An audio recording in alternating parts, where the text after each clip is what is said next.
Okay, so this I'm going to be talking about events, sender, and E.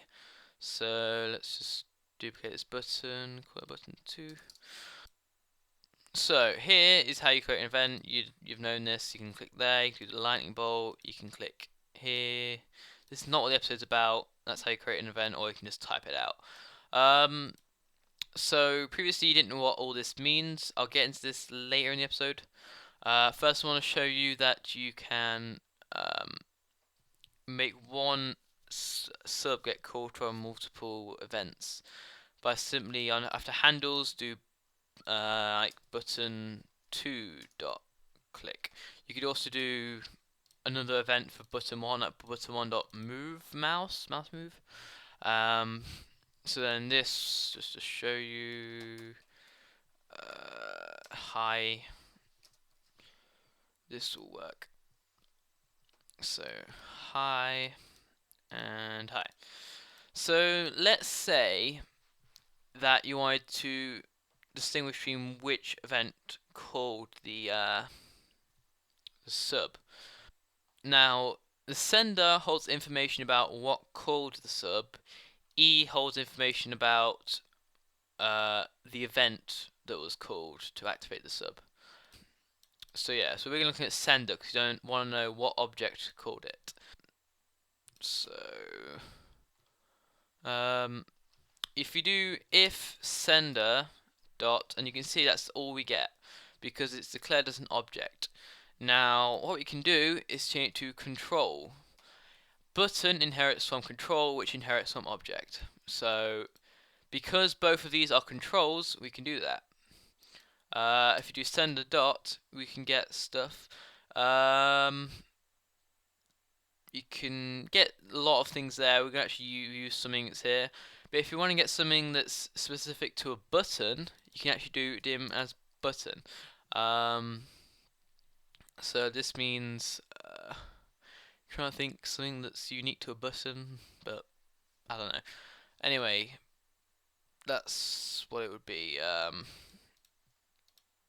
So yeah. So now you can do if sender.name is equal to button 1. This would be case sensitive.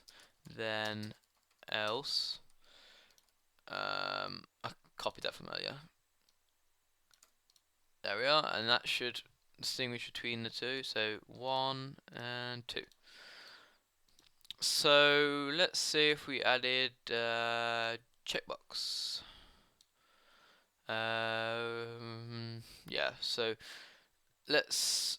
By the way, you probably want to rename this, but if you do checkbox one dot checks changed.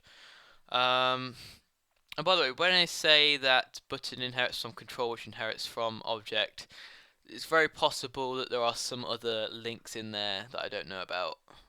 That it's not a direct inheritance, but it is on that inheritance chain somewhere, so it will work. So let's say if you did this, the problem is with this, if you doesn't really matter about this, the problem is if you're wanting to access sender, then you can't because it only accepts events being called from a button. So if you want to access something that's not an object, because that doesn't give you much information. If you want to do control, then you can kind of distinguish between certain things. Not as much as if it was a checkbox, two checkboxes or two buttons, but certain similarities you can check each other against. So if sender dot text, for instance, because they both have text. Whereas if you had a picture box, then you couldn't check text. But I mean, control has text, and a picture box is a control, despite the fact it can't have text. It just does the majority of things do have text, so that's why it has it. But it doesn't get used on a picture box. Um, so yeah, that's about that. So let's get on to events. So let's change this to, let's say, mouse move. Now E calls events. Um, if this is a general event arguments, if you wanted to detect information about, I'll show you, e dot, and you get the same kind of stuff that you get for object. It doesn't give you much. Whereas if I do mouse event args, e dot, and you can see you get other things. You get like clicks, delta, I'm not even sure. Oh yeah, mouse wheel rotation. I guess scrolling activates that event, I would guess then. Anyway, you can then let's just do that, and then checkbox 1.text is equal to e dot x, so it gets the x value of the mouse, and checkbox 2.text is equal to e.y. The reason I'm not using message box is because every time you move the mouse, it'll bring up the message box and like freeze the program, and this is kind of annoying. So if I put a mouse here, it then detects movement.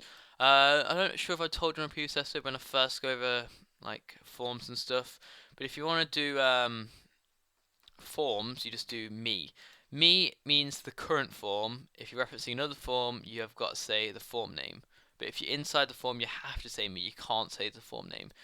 So this should now change it no matter where. So you can see, what kind of coordinate system you can get using this.